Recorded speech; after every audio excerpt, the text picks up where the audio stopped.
Hi, Rosemarie. Welcome to Revitalized Womanhood, the podcast. You are more familiar with Revitalized Sisterhood, everything we do. Welcome to the podcast. Thank you very much. And actually, I do listen to your podcasts. So I Yes, am familiar with them. And before I joined the sisterhood, I think you did a podcast with Ryan, and I listened to that. So, I yeah. did. I did do a podcast episode with Ryan. I did my own. I did one with Ryan, and then I did one with Kelly. Kelly was actually my very first episode that was an Oh, interview situation. I guess you could say Ryan, but he is also the founder of this with me, so it wasn't as much an interview per se, I guess. I don't know. I'll give myself credit. I was very nervous. So I will give myself credit for that. well, I think your podcasts are awesome. I really enjoy them. You're so sweet. Should we tell everybody what you really thought of me the first time you heard me? Do you really want to? Yeah, let's tell them. I love it. It's one of my favorite stories because I love you so much and I know that you feel the same about me. So I actually really love this story. Well, I think to set the background for that, you did ask us at the rally call that night to be brutally honest with you. So you kind of asked for it. And I had listened to get a flavor of what the sisterhood was like. I had listened to one of your podcasts, and I didn't like you. I didn't like you. And then, I joined the sisterhood, and after the first meeting, I said, "Oh my God, I was so wrong." You know, Do you it was know which very episode? embarrassing. Do you know which episode it was that you I listened think it to and was you're one of like, the first one. It was definitely one of the first ones. It probably was the one with Ryan. yeah, And I think it was the fact that you were so enthusiastic, and I thought, oh, she's got to be faking this, but you weren't. You weren't, because I that's how am. you are. I am faking it every day of my life. No, just kidding. We all do. We all do. We put a smile on, right? Yeah. Well, okay, so I've already introduced you, but why don't, and I hate, it's honestly funny because I've had a couple of my last guests say, well, I guess if I need to put myself in a box when I say introduce yourself, right? And they say, well, I guess if I put myself in a box, and it's like, it's true. Where do you begin? Like when someone says introduce yourself, where do you even begin? Yeah, we had a radio show for 22 years, and that's what we would do with our guests. We just asked them to introduce themselves because we never felt like we could do justice because, but I am, obviously, not, my name is Rosemarie Boyd. I am a 76-year-old woman. I think I'm the oldest one on the sisterhood. Um, I have two children and I have four grandchildren. The youngest one is 18. And any grandmas out there who are listening probably agree, should have always had the grandchildren first. They are just so much fun. And I remember the first time I babysat, we were lucky in that our family could pitch in to take care of the kids while the parents were working. And I remember thinking with our oldest, who was the firstborn, oh my God, all this stuff that I missed with my children because I was so angsting over being a good mother and worrying about their health issues. And it was like, wow, look at everything I missed because I just thoroughly was able to enjoy this. That Um, is a big scoop of good advice right yeah. there. Big scoop. Slow it down. Um, I am a retired. I started my own business in 1983, Boyd Financial Strategies, and my husband joined in 1986.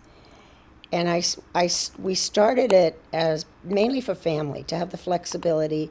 We had a son who we knew as a teenager would definitely need us there a lot. And so it was started for family. And it's been amazing, Gina, over the years. Um, it's still about family. Originally it was for the flexibility for our son. Our daughter was already heading to college. Then it was for my parents. They ended up in the hospital for many months dying. And we were just able to be there for them because our secretary was just phenomenal. I don't think any of our clients realized that we were not at the office. And then the grandkids came along, and we were able to babysit. And it just went on and on and on. And our son, neither one of our children ever had an interest in joining the business. Our daughter is a preschool special needs teacher, and God, I'll tell you, God created a good one with her because she loves these kids and she's got such a tough job. And then our son has finally, he joined the business 10 years ago, which was totally unexpected. And now there's some talk about his oldest, at least doing maybe a 1-year internship for us with the thought of maybe, because he's graduating this year from Bryant University with a degree in business finance. So it's just like, I'm just amazed because that's not what I expected. Generational. You've created a generational Yeah, and that was business, a totally company. unplanned, totally unplanned. I love it. I love that And that's I'm what now happened. retired. They kicked me out last July. So, They kicked you out. No, you are out living fully, right? And yeah, enjoying those grandbabies. And I love that you're wearing your Sherpa. She's wearing, if you're watching on I the love it. YouTube episode, she's got her. She is one of my founding members. Like I said in the intro, Rosemary has been with me since the beginning, so she's one of my founding members. So she's got her peony charm, and we're both wearing our Revitalized Womanhood Yeah. merch. So go check it out. Well, Plug. I've got to say, the Sherpa, I think I told you, I have, back in 2021, John and I both had COVID. And it was one of the original COVID. So it was, you know, and as a result, I had neurological symptoms. And when it was all over, I was left with neuropathy on my right side, all the way from here down to my feet. And my arm is always freezing cold. And when I put this on, it's like I don't feel the cold. It's a So little snuggy. yeah, it is. I love it. Well, listeners, I tell you what, when I met Rosemary, first of all, she is the oldest member of the Revitalized Sisterhood. And I love that. She joined us when she was 75 years old, and we have now celebrated a birthday with her. So she is 76 years old.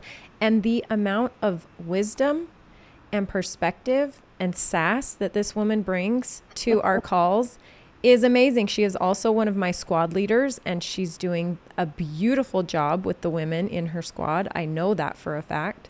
And I heard her tell this story in one of our first one-on-one calls that I have with my women, and she told me the story about her past and her family and her mother and father, and it is the most unbelievable, beautiful, amazing, crazy what these stories really happen. I watch movies about these stories, but this really happens, and I'm meeting the person that came from this story. So will you please, let's talk about that. Let's start with your father, and you're going to have to say his name. How do you say his name? We called him Peter, but it's Miodrag Peter Antic. Miodrag. Yeah, I but we love it. call him Peter. He And is a most World War II vet. So yes, he tell was us part of the greatest generation. tell us about his life back when he was, maybe starting when he was 20. Actually, Okay, wow, his mother died in childbirth with him? and he was orphaned by the time he was 7. Poor And guy. just to give you a little bizarre aside on this, which I haven't told you, back in those days, he's from Yugoslavia, and back in those days, it was not uncommon if a wife died in childbirth to bury the child alive with her. I talk about barbaric, right? Oh my goodness. I know, we can't conceive of that. So his father put his foot down and said no. And so, I mean, he's just a miracle that. But yes, he was orphaned by the time he was 7, and he was raised by his stepsister, who was just an incredibly wonderful person. And unfortunately, her husband was not. So from the time my father was 7 or 8 years old, had to work in the family restaurant till like 3 o'clock in the morning, which is a lot for a 7-year-old or an Imagine, 8-year-old. listeners, you've got a 7 or 8-year-old. Imagine them working till 3 o'clock in the morning in a restaurant, which is busy, busy, hard work. And then going to school the next day. I mean, it's Oh. crazy. It's crazy. So he obviously decided when he was older that he needed to get out of that environment. So He was going to go to agricultural school, and the uncle wouldn't pay for that. So he joined the Air Force, and he was the youngest um, fighter pilot in the, at the time, the Yugoslavian Air Force. And just a quick bit of history. At that time, Yugoslavia was ruled by a king, and so they were actually on the Allies' side. They fought with the Americans, with the British, um, and so he joined. He joined the Air Force as a fighter pilot. He was shot down twice. The first time, he was able to escape back to his home, and the Air Force wanted to court martial him for losing his plane. If you Isn't can that believe that. unbelievable? He lost, his plane was shot down and he was going to be in trouble for Yeah, that. yeah. But unfortunately, the second time he was shot down, he was captured by the Germans. And one of the stories he tells is they transported him in a cattle car along with the Jews. And he said to us, he remembers thinking how lucky he was because he knew he was going to prisoner of war camp, but he knew they were going to have a very different fate. So, so anyway, and it's interesting because he actually had a bullet mark right on the back of his neck where the bullet grazed him when they shot him down. So that was interesting. He's had So, four brushes with death now. He's oh 20 yeah. years old and he's had four brushes with Yeah. death here. So long story short, he arrived in Germany, in actually a town called Wetzlar, Wetzlar, and that's where they actually made the lenses for the Leica cameras. Still make it there, and they were known for their cutlery, their steel work. So that's where he ended up as a prisoner of war. He spoke, I think, 4 or 5 languages. So one of the things that they did, obviously, they wanted him to be an interpreter. The Germans wanted him to be an interpreter. So he actually had some privilege, and he was able to use that privilege to help his fellow prisoners. So he would go around to the various farms, and he would collect food, and he'd smuggle the food back to the prison camp, and so it just was an incredible story. Um, my mother was a young woman at the time, and they met during an air raid in a bunker, which I thought was kind of very strange. I think that's so amazing. And my mother never went beyond 8th grade. My father had a degree in agriculture, and then obviously, the Air Force. Um, So but let they me met. let me stop you though. So let me preface this for you guys. He couldn't return home. So while this was happening, he's in the prisoner of war camp. He cannot go home ever again because now the king they've taken over, and it's now ruled by, what's his name? Marshal Tito. Okay, He, so it's been taken over and he can't go home because now he's a traitor to his country. So his sister had said that, right? She'd said, "You cannot come home." at the end of the war, when he and my mother were getting married,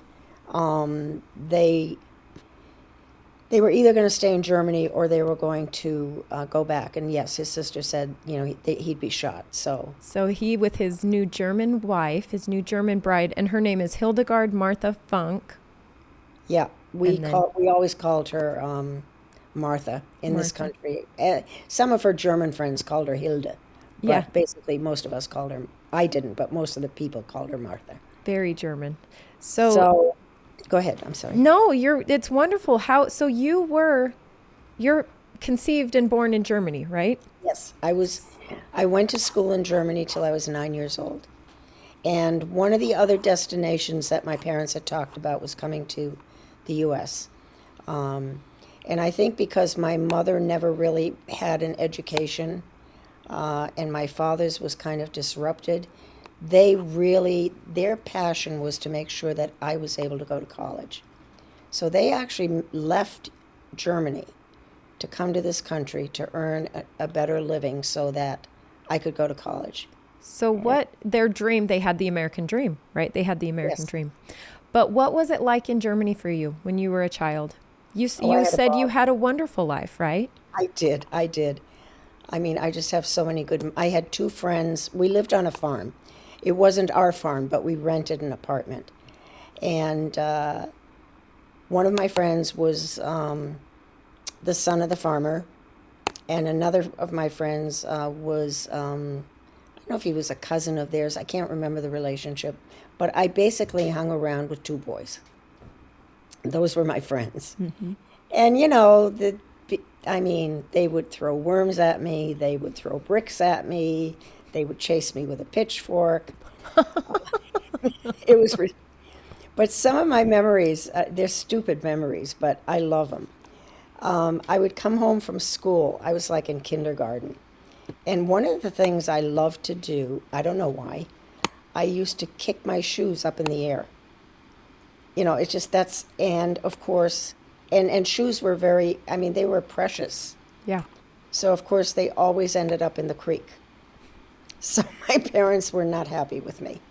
And then another time I had to go, my job was to go with a can. It was like a 1 gallon aluminum can with a cover. So my job was to go into town and get milk.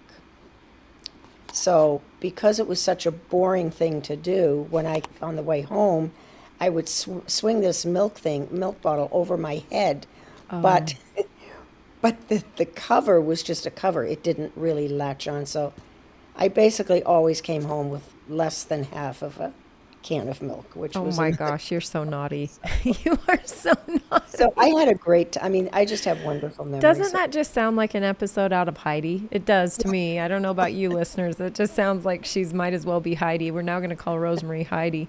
Heidi. Um, and I can actually picture it because we loved our time in Germany, and we loved our time in Switzerland and Austria. We loved it. And actually you drive there and you go, wow, I am in Heidi. This is Heidi. I am here. So as you're talking about this, I'm picturing it because it's still so much like that, luckily, Yeah. in lots of parts of that area, that it's so much like that still, farmlands and everything. So I love that. So when your parents decided, hey, we're going to move us to the United States from this idyllic country, calm, peaceful setting, and you moved to, West Acton, Massachusetts. oh boy.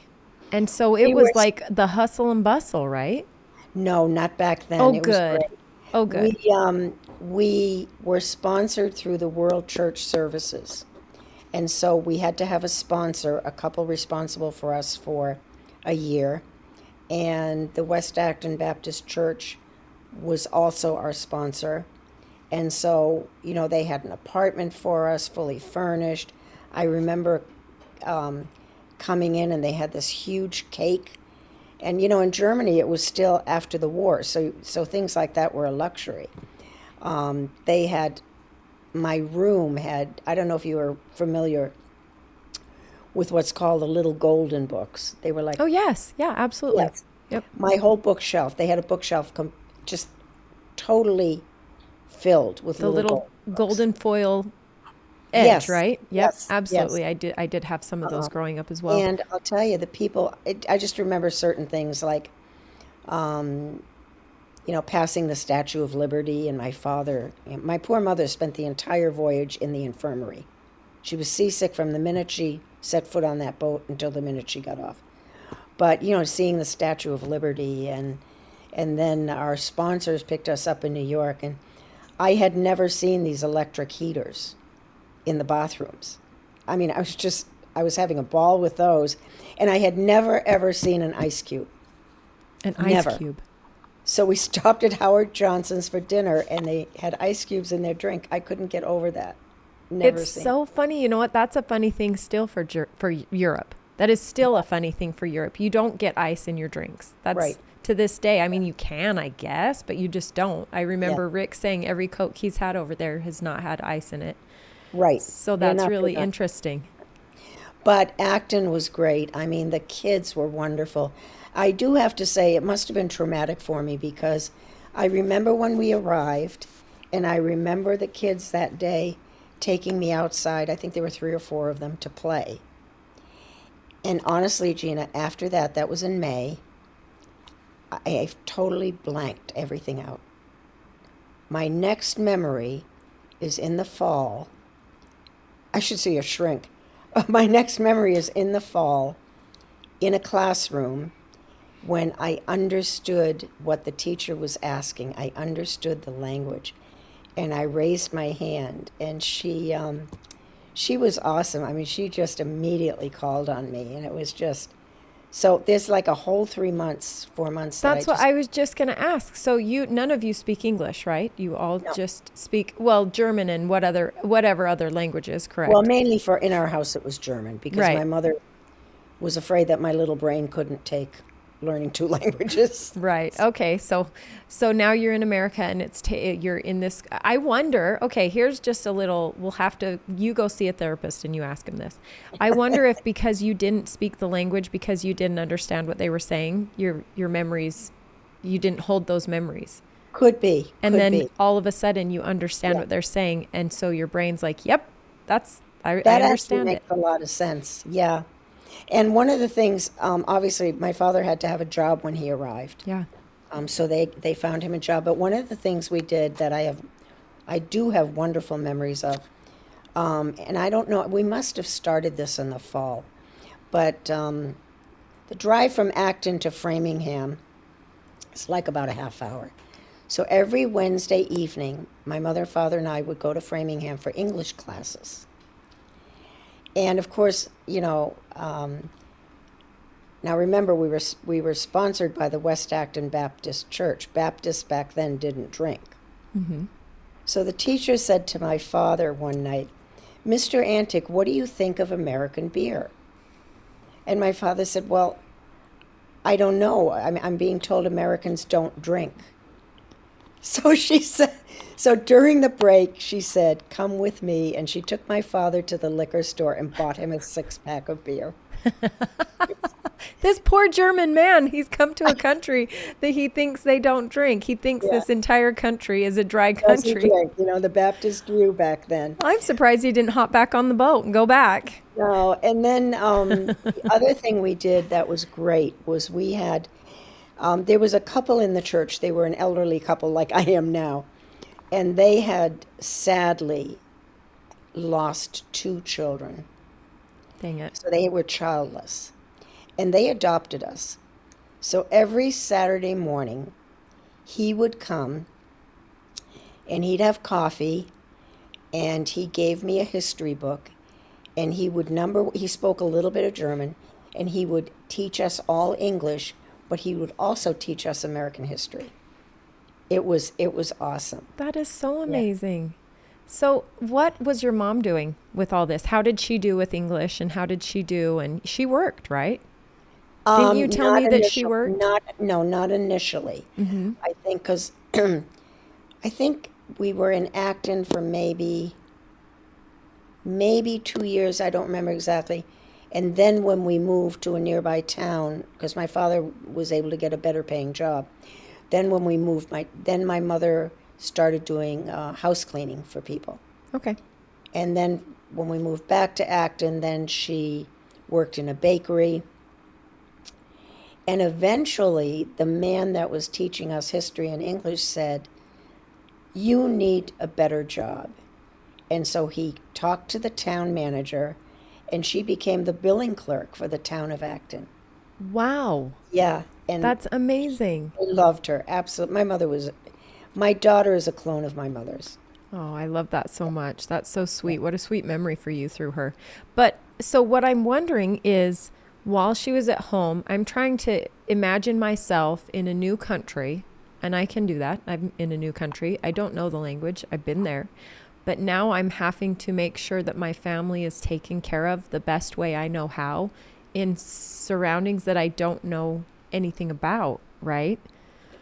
How did she do? What are your memories of her? Did she seem or have you ever had those conversations with her like, "Mom, did you struggle?" Or I haven't, and I wish now I had.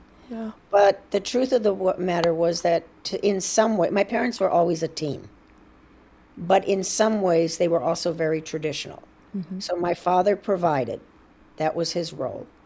and my mother was the stay-at-home mom at the time, and she'd take care of the house. She would, and for a German woman, that's a big job because they clean all the time, they cook all the time. So I think that's basically what she filled her days with. Yeah. Yeah. That's interesting. And so for you, when she became this working mother, how old were you at that time? It's been a few years now. So how old were you I when she was started? I was like in fourth grade when she started doing the house cleaning. And she would always make sure that she didn't leave till after I went to school. And then she was always home when I came back. You were her priority. Yes, but her favorite thing to do, which is she would come home every day.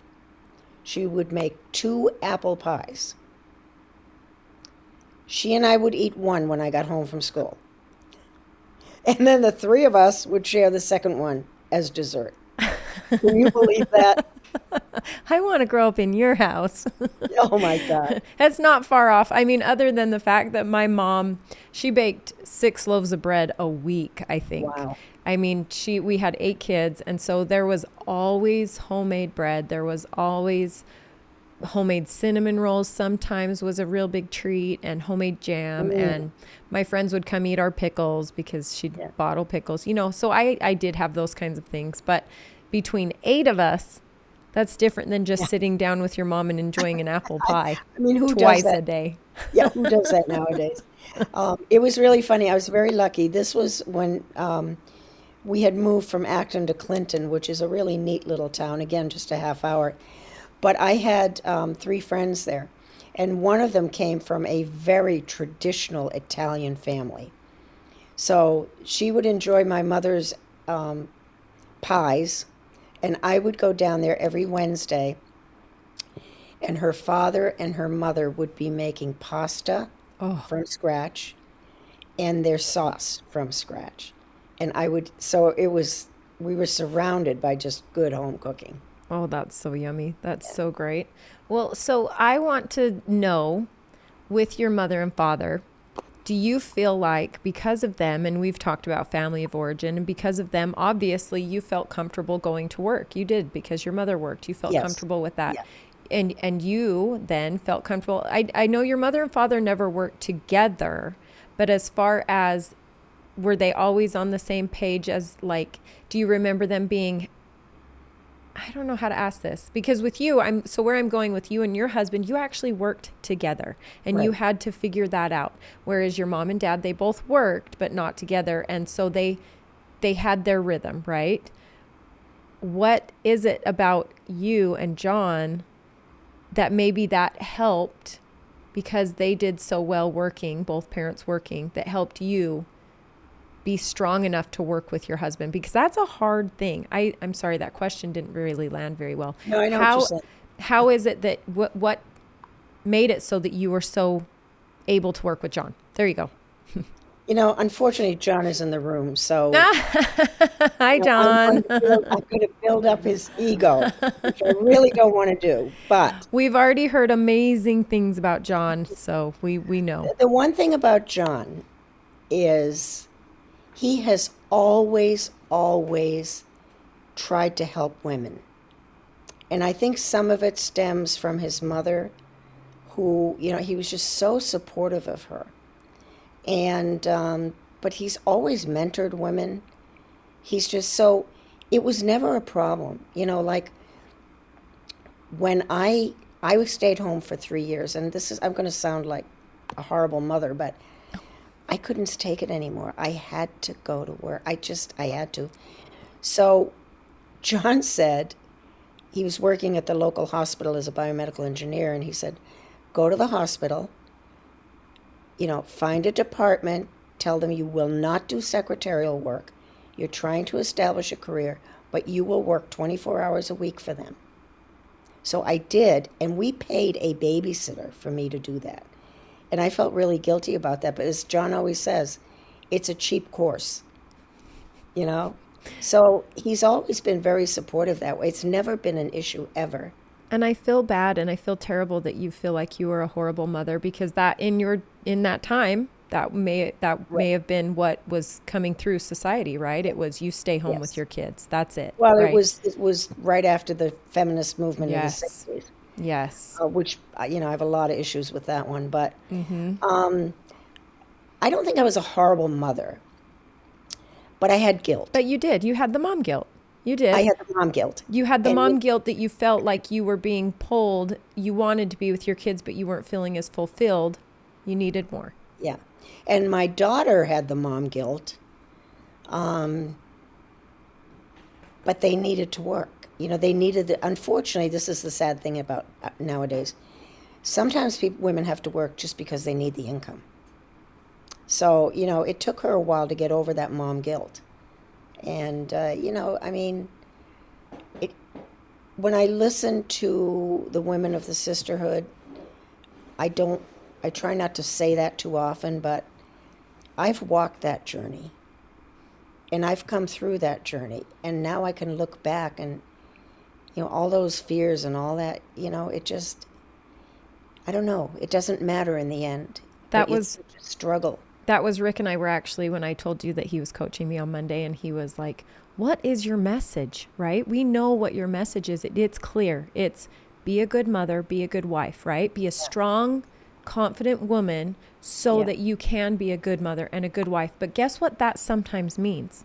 Sometimes that means, like for Jan, for instance, or for Amy, for instance, for them, sometimes that means that I know myself. And if I stay home with my kids, I will go crazy. I will absolutely lose it, right? And for my Oh, I know. sanity and for them, I need to go. And that's okay. It's like this philosophy. We know somebody that they don't, at this time, okay, we'll just be general, but at this time, they did not allow their kids to have tablets, all right? So us, the travel family, our kids were like, have a tablet, have a Switch, I don't care, right? While we're on an airplane, watch a Right. movie. Do what you need to do. This is something that's interrupting your comfort zone, and if a tablet makes you feel connected or comfortable, yes. So we have that thought, right? Well, this family, they do not allow that. So they're in the car with their kids on a 3-4 hour road trip. And guess what ends up happening because they don't allow anything? They're screaming at each other the whole time. The kids are bickering. The kids are punching each other. The kids are bugging each other. So then dad has to turn around and scream at them. And mom's screaming at them. And they're screaming at each other. And dad's probably going to wreck because he's turning around screaming at the kids, right? So for 3 hours, 3 to 4 hours, what's the healthy option? Exactly. You can put Exactly. on what you want on the tablet, right? You can choose what they watch, but oh my gosh. So Yeah. same thing with a mother that feels like she needs to have something where she's connected to herself, or selling makeup, or communicating with other adults, or whatever. It's you knowing the kind of person you are. And guess what? Their family is in the front of their brains Yeah. all the time. Look at you and your daughter. Your family is in the front of your mind all the time. So your value is still there, but you just happen to spend hours away from them differently than moms who maybe should be doing that. Some moms, like the homeschool moms, they have this amazing ability to be with their kids all day long and teach them. It's admirable. I couldn't I do it.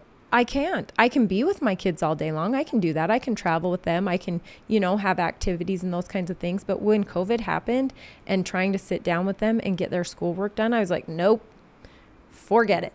We will do this amount and that's it. Because guess what? I choose to be the mom that doesn't scream at my kids, which, I do Yeah, my well, best. I you do try to my minimize it. You best. try I to try to minimize it. minimize it. And I knew that would create, they would hate me, right? And in return, they would hate school because they would remember that this was my mom screaming at me about math, and now I hate math or something, right?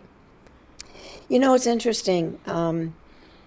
I don't remember. It was maybe a couple of years ago. Both my kids were here, and I brought this up. I said, "Did it ever bother you that Dad and I were both working?" And they said no. They said because when there was something at school or there was something we were doing, one of you was always there. And it is true. I mean, John had a job that gave him a lot of flexibility. I, at the time, was hourly. But we made sure that if it was reading day at school or it was whatever, or it was the soccer game in the afternoon, we made sure one of us was always there. Did they need both of us? Apparently not, because they didn't miss anything they said. So. I agree. I agree. I think that we put so much pressure on ourselves now. And now it's actually, I think it's going the wrong way because it's creating helicopter parents. It's Yes. creating participation trophies. It's creating kids who can't do anything on their own because their parents are, let me do that for you. Or I don't want you to be upset. I don't want you to feel anything. Let me fix this for you. And it's creating these kids who later on won't be able to problem solve, right? They won't be able to know that if they fail at something, which I hate to say fail, but if they feel disappointment or discouragement, that they have to figure out how to get through it and push forward, right? Push through it. Well, and this is why so many kids have anxiety because they're confronted with the real world, but they haven't been raised that way. And so everything is scary. And, it's sad, but you're absolutely right. I agree with you. Yeah. So tell me a little bit about your radio show that you did for 22 years. The Bickering Boys. Yes, the Bickering Boyds, which is a great I think, what could we be? The something trimmers. Rick and I could have our own, I swear. Well, it started off like a money minute, which we did for a while, but then a show became available. It was a 2-hour show, and it was a local radio station that went into southern New Hampshire. So there was a circle, and there were no financial planners. There was nothing like that on the show at the time. So, and it was back in the days when they were willing to commit. So we would be the only planners. So right from the get-go, John and I decided that this was not going to be a pitch to sell our services or anything like that. It was going to be an educational opportunity for our clients, and it was call in with questions and stuff like that. But we were very real. If I disagreed with something he said, I was very vocal, and he was the same way. And I remember one guy called up. This was really funny. He said, I have to ask you, are you brother and sister or are you husband and wife? Because I don't think husband and wife would ever talk like that to each other. And we said, sorry, we're married. Who's he married to? Because that's completely normal in my life. But I don't know, it's been probably 20 years since we've done the show. We still have people coming to the office, new people, and they'll say, oh my God, I used to love your show. So it was and we had so much fun with it. And if we traveled, like one year we traveled to Florida, we went to the Manatee County Fair, and we just did a show from the fair, and we interviewed people from the fair. But basically, the goal was to provide financial information in an understandable language. Like, there were no buzzwords. It was just plain old language, and people could call in. And, so it was great. We had a good time, and I think our listeners enjoyed it. So you totally understand what I'm trying to do when I'm podcasting from Costa Rica. Absolutely. Absolutely. Yes. You're like, I get it. I get it. Yeah. Well, what would you tell me? So listeners, I am lucky. We are so fortunate we have what's called chapters in the sisterhood, and it's basically taking someone like Rosemarie that has this, she's an expert in something, and she runs the conversations that go on in that tiny little group, in that whoever's interested in that expertise, right? Homeschooling, financial, whatever, what have you, and they can jump in on this conversation. We are lucky to have this person with this knowledge. So she runs this chapter. So what would you say are your top 3 most favorite,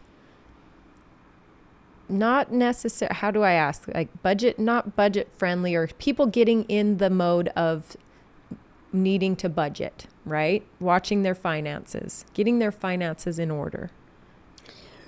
What led me to do the channel when I first started when I started the business, there were no planning services for average America. But in particular, no one really wanted to talk to women. They always wanted to talk to the husband. And so my goal initially was to help educate women to just basic stuff. You know, your husband dies. Where are the insurance policies? What about the budget? All of that. So when we had one of our rally calls, one of the young women said she had no clue about the budget at all. And boy, that triggered something. And that's when I posted the first thing on the importance of women, even if they don't take part in planning the budget, because sometimes sometimes they're too busy doing other things. But you need to be aware. You need to know, and ideally you have input. I mean, we would make it a requirement for clients that they come as a couple at least to the budget meeting initially, where they set, we did the budget together, and then to the final presentation meeting. So that's my number one, is women can't afford to not be aware of the finances of their household. Yeah. That's kind of key. And then the other thing is education. That was also the goal of our radio show, was education. A budget sounds like it's such a horrendous job. But if you break it down, it really isn't that difficult. I'd ask my clients, well, what do you spend on Christmas gifts? Oh, God, I have no idea. Right. I'd say, okay, how many people in your family? Who do you buy gifts for? Okay, so this is your grandson. How much do you tend to spend at Christmas for your grandson? And it's amazing. When you break it down like that, it's simple. Mm-hmm. So I think those are the two, and it's empowering women. It's really empowering women. Well, and Rick and I, when we started traveling, and I actually, because of my church had an activity we call it the Relief Society. It's an activity, and someone came and helped talk about it. It seems kind of morbid, but honestly, it was so helpful. They talked about death, right? And they talked about, what if you die, right? What if, God forbid, something happened to you? What's going to happen? And you think, oh, okay, it's going to be when we're old, or whatever, our kids will have to deal with this, or whatever. But you know what? That's not the case. Sometimes really, really sad things, unfortunate things happen, and you can't expect things. So I started thinking, I have no idea because when Rick and I started on our real financial journey, when we lost everything, right? We had to sit down together, and first and foremost, we had to talk it out. We had to be very honest with each other. We had to, if you are hiding anything from your husband, or you are hiding anything from your wife that you're like, oh, I don't want him to know I went to the store and bought this, or, oh, I don't want him. No, first rule is you both look at that checking statement. You both look at your credit card statements, and you go through it together, and then you start to see, and it's not you did this. You've got to take the blame out of it. It's not you did this. You're spending too much. It's we need to be on the same page. How can we make that happen? How can we agree, right? Okay, maybe that means you don't get to go to Sportsman's Warehouse anymore, right? And maybe John Nicobello's. Oh yeah, exactly, right? And maybe you don't get to go to Starbucks or Target, or, right? You have to be on the same page. You have to have the same goal. And then it's like our 4 weeks to a fresh start. It's like you have to have a vision, right? Yeah. What is this a goal for? It has to be something that's so emotionally charged that you are like committed to this. And we had lost everything, right? Yeah, so we were like, we have to do something different. Otherwise we're just going to be poor and living in a basement for the rest of our lives. So it was emotionally charged, and it hurt. It hurt doing it. It hurt budgeting and living off ramen noodles, and knowing that every penny was going towards the bigger goal, but it was the bigger goal, right? So that's what I think is most important. But then also knowing, so I don't know at this time when I took this course, or it was this activity, I didn't know who his life insurance was through. I didn't Right. know who his disability insurance was through with the company. And it's with the company, right? That I don't have anything to do with. I'm managing our vacation rentals. I don't know what the insurances are on the vacation rentals, like whatever. So they started going through this. So it wasn't only just picking out your casket, picking out Right. your, which Right. is important. It is important. It is important to do that so that your loved ones don't have to do that for you. But it was also, if grandpa dies, what is grandma going to do? Where's all her money, right? Where is everything? So that is such an important thing that people don't think about. Well, you hit on a couple of things. One is kind of a sad story that actually had a happy ending. And this really was very early on in my practice, and I think this solidified my goal to help women. This was a young woman. She was 25. They had 3 children, small children. And her husband always used the classic words, you know, God forbid if I die, you'll be taken care of. Well, he died. He was 27, Oh my gosh. and he died. And fortunately, he was a social worker. And the entire town, the entire city of Worcester just loved this guy. She was left with nothing. Nothing. No insurance policy, nothing. The town got together and they had a huge fundraiser. And that saved her life because she married him obviously right out of high school. She was going to go to community college. She never did. So she couldn't even go out and work. And I tell that story. I've told that story to some of the sisters. If the town had not had a fundraiser for her, I don't know what she would have done. And then, I encouraged her to try to get a job. And, eventually she found a career. She remarried a really nice guy. But at the time, she was destitute. Right. And the other thing that you said that's so key, because you said, you accuse each other. Well, you're spending this, and so what I used to get is, I'd go down. I would personally do what I call the fact finder with people, and so we get down to the items on the budget, like how much do you spend for gifts, how much do you spend, blah blah blah, and how much do you spend on personal care, haircuts, nails, and the husband would always snicker at that point. Oh yeah, ask her about that. And I would always look at him and say, don't worry, we will uncover your vice shortly. And it's true. So I always say it's not judgmental, it's becoming aware, just like you said, and it is exposing where your money goes. Yeah. It's not, you're not a good person or a bad person. And I think it's been such a faux pas. I think talking Yeah. about money is a faux pas. Well, for Yeah. me, it was like, you don't talk about it, right? Right. So for me to marry Rick and his family who have businesses together and they've all worked together and they're constantly talking about the bottom line and they're constantly Yeah. talking about profits and whatever. And I'm just like physically cringing when they're talking about it. I'm like, this is so inappropriate, right? This is so embarrassing and inappropriate. He still does. And we're 16 years in and he'll still say things to his mom and dad. And I'm like, ugh. Yeah. Don't talk about that. So crass, right? And these are words that's like, why? Maybe if people were Yeah. talking about money, maybe if people were more open about money and saying, like we are with our kids now, it's like, you don't have enough money to buy that right now, right? Look at your bank account and this is what's going to happen if you do buy it and whatever. And this is credit, and learning these kind of things and teaching these kinds of things, they will be so much better prepared. And also, this is why I did that whole write-up on family of origin. Yeah, And perfect example you just gave of yourself and Rick. absolutely. And, recognizing where you're coming from and where your husband is coming from, it's very important because you're going to have very different attitudes on money. Yeah, he figured it out because he would blame me. He would say, you're spending this, you're Yeah. spending this, you're spending this. And which is so funny too, because ladies, we all kind of know that men's spends are a lot more expensive than women's spends. Yes. Okay. I mean, really. We may No, come home with a $10 item, but theirs is usually 100 plus.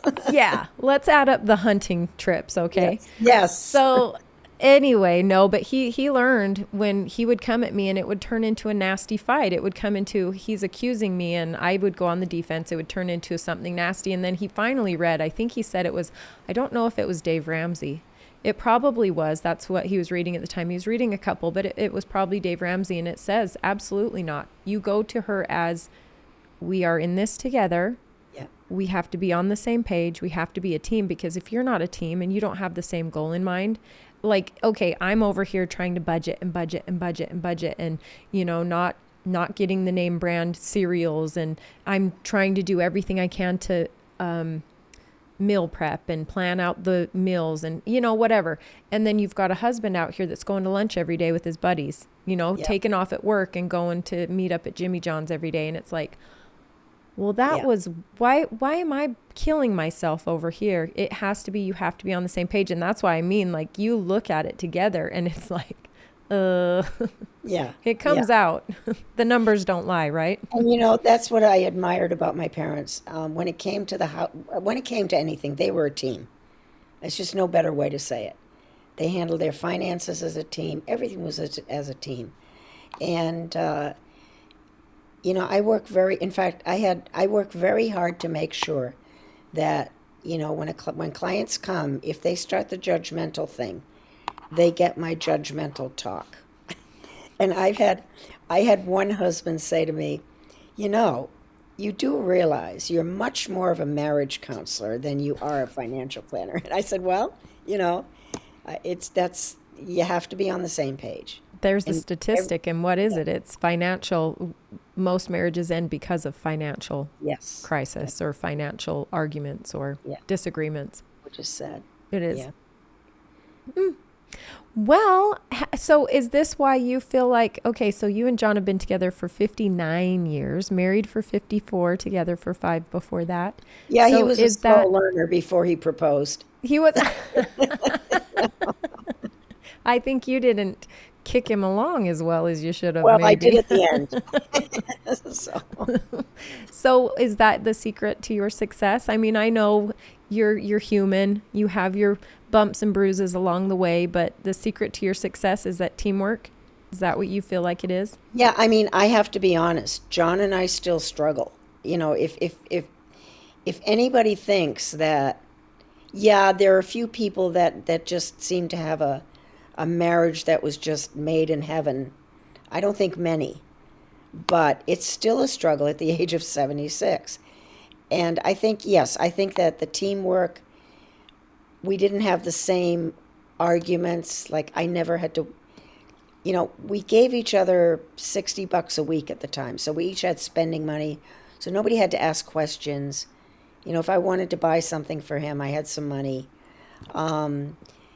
So yeah, we were always together. But I think actually, Gina, persistence. Really, it's just the refusing to give up, no I matter how love, tough things. I And love even that. now, just because it doesn't get any easier. I love that answer because I will say that to Rick. I will say, you're not getting rid of me. And Right. if you think you're leaving me, it's going to be in a different way than you're thinking. That's very good. I like It's that. not going to happen, right? And I love that persistence because Yeah, it's ups and downs, and we all know. Oh my gosh, we all know. Marriage, like anything else, has its seasons. well, I mean, I've talked about divorce, I've talked about all this stuff, but the truth of the matter is, somewhere along the line, I just said, I just want to stick it out, but it's not easy. So, I love it. yeah. What a beautiful place to end. What a Okay. beautiful place to end. Persistence. Thank you so much for joining me. I think this was so fun, and I really love your story, and I love you. I think you're an amazing asset and amazing part of our community, and thank you so much for being with us and trusting me to be part of this. Well, thank you. I really enjoyed doing this. And, when you first asked me, I said to myself, well, what do I have to contribute? But, you kind of pulled it out of me. Thank you. Yeah. I appreciate that. We all have a lot to contribute. And do you know that this episode is coming out? I told you it's Women in History Month is March. March is Yes. Women in History and the women who tell our stories. Oh, good. Good. So there'll So, be more of us telling our stories. Awesome. yes, very That's appropriate that I had you on for this month. See, I think ahead sometimes. I do Sometimes I too. do good. Thank you very much. Appreciate you.